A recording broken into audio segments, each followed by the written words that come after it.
Coucou tout le monde, j'espère que vous allez bien. Alors pour aujourd'hui, on va essayer de faire ensemble le fameux mkate wa sinia. Est-ce que je suis la seule à galérer autant pour faire du mkate wa sinia? Combien de fois je l'ai raté ce mkate wa sinia? Donc là, on va le faire ensemble. Là, j'ai déjà préparé mon riz, donc il fallait le mettre dans l'eau 2-3 jours au préalable et échanger régulièrement. Et j'ai aussi déjà préparé le lait de coco qu'on va utiliser parce que sinon ce n'est pas du mkate wa sinia. Vraiment, la team mkate wa sinia raté, n'hésitez pas à vous mettre en commentaire. On va commenter tout ça. Concernant le lait de coco, moi j'ai acheté une noix de coco au Lidl, donc j'ai râpé et ensuite mixé. Et j'ai aussi mélangé avec du noix de coco râpé. On mixe avec de l'eau chaude de préférence pour bien avoir le côté très frais de la noix de coco. Il faut extraire le premier jus, en fait, c'est le plus important pour le mkate wa sinia. Le deuxième, tu vas l'utiliser vraiment en cas de nécessité si ça ne suffit pas. Donc voilà, comme vous pouvez le voir là, notre coco plus du coco râpé qu'on a acheté à Auchan. Voilà. Alors, sans plus tarder, on va passer à l'étape la plus importante. Si on rate cette étape, on est foutu. C'est ce qui m'arrive à chaque fois. Ça va être le mixage.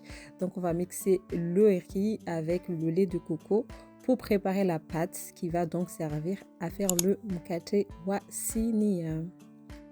Au début, j'étais bien partie pour tout faire toute seule. Et puis, il y a ma belle-mère qui a entendu les bruits et tout ça, là, donc qui est venue apporter ses petits conseils qu'on va partager. Je ne sais pas s'il y a des gens qui ont vraiment une mesure exacte pour ne pas du tout louper. Moi, j'étais partie pour mettre, je crois, 2 bols de riz et 1 bol et demi de lait de coco, mais ça s'est avéré un petit peu trop liquide. Donc ma belle-mère me disait qu'il n'y avait pas forcément de mesure exacte. Il fallait mettre le riz et ensuite le lait de coco devait juste dépasser un petit peu. Chose que j'ai fait par la suite parce que là, je voulais faire à ma manière.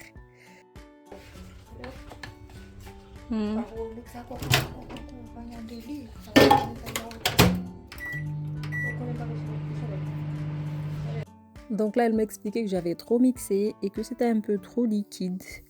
Pour la deuxième tournée, on a mis tout le riz directement et on a mis le lait de coco en faisant en sorte que ça dépasse à peine pour pouvoir avoir une pâte qui soit pas trop liquide et donc qui viendrait à échouer la recette.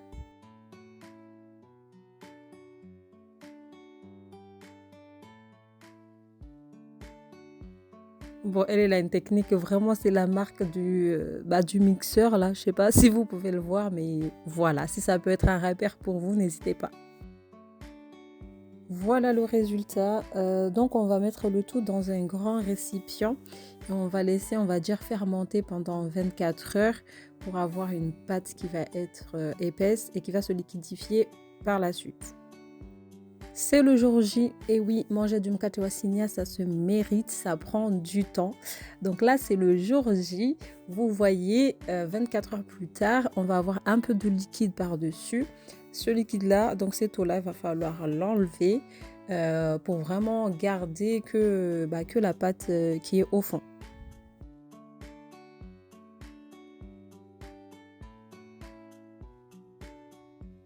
Regardez la texture une fois que c'est fait. Je vous avoue que c'est vraiment satisfaisant de le voir comme ça. C'est vraiment ça qu'il faut avoir comme pâte. Parce qu'une fois qu'on va rajouter le sucre et les autres ingrédients, en fait, ça va se liquidifier. Donc le sucre va faire que ça va devenir liquide. Ce qui fait que si on l'avait fait déjà très liquide au préalable, ça aurait été une catastrophe. Et c'était souvent ça. On rajoute donc le sucre. Alors là, pour 1 kg, j'ai mis 300 g de sucre. Vraiment, c'est au choix, c'est à vous de voir si vous voulez mettre plus, si vous voulez mettre moins, c'est comme vous voulez. Et j'ai aussi rajouté 2 sachets de sucre vanille, de la cardamome, donc que j'ai moulu, et bien sûr de la levure chimique. Alors c'est arrivé une fois, anecdote,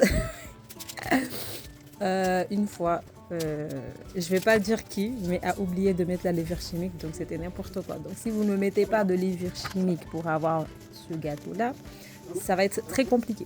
Donc on mélange le tout et on n'oublie pas de bien mettre la levure chimique, les gens. Donc là j'en ai mis 2. Apparemment le meilleur c'est Alza. j'en avais pas. J'avais que du Lidl. Il y a quoi? Voilà, j'ai utilisé ça. Pendant que je mélangeais le tout, j'avais mis ce récipient dans le four. Donc, je l'avais mis. Il faut badigeonner d'un peu de samli, donc du beurre clarifié. Moi, j'en avais pas, donc j'ai mis de l'huile et je l'ai mis au four pendant 10-15 minutes, comme ça. Dans un premier temps, j'ai mis le four à 240 pendant 10 minutes. Je me suis dit, je fais ça et ensuite je passe à 180 pour ne pas agresser. Sauf qu'au bout de 50 minutes, je fais ça. Et la pâte était collante, donc ce n'était pas bon. Voilà. Et ensuite, j'ai encore laissé un petit peu. Je suis revenue, c'était la même chose. J'ai commencé à perdre patience, j'ai fait n'importe quoi. Je vous conseillerais du coup de rester patient et de ne pas trop vous emporter, puisque par la suite, j'ai augmenté un petit peu le feu. J'ai mis à chaleur tournante et là, ça a très vite, comment dire, voilà, vous allez voir un petit peu que la couleur ne ressemble pas tellement à celle-ci. Vous voyez que c'est un peu plus foncé par rapport à quand c'était dans le four. Erreur, j'ai mis chaleur tournante, du coup ça a fait ça. Il y a un peu de croûte. Après, au goûter, c'était vraiment bon. Voilà, c'est vraiment bon. Mais c'est vrai que j'aurais aimé que ce soit un peu plus lisse, qu'il n'y ait pas forcément cette croûte. Sinon, vous voyez que à part ça, il a l'air bien, bien réussi, le mkate. Voilà. J'ai pas eu la patience d'attendre que ça refroidisse complètement. C'est ce qu'il faut faire. Je vous conseille d'attendre que ça refroidisse complètement. Vous aurez une meilleure texture. Mais sinon, c'était bon, hein.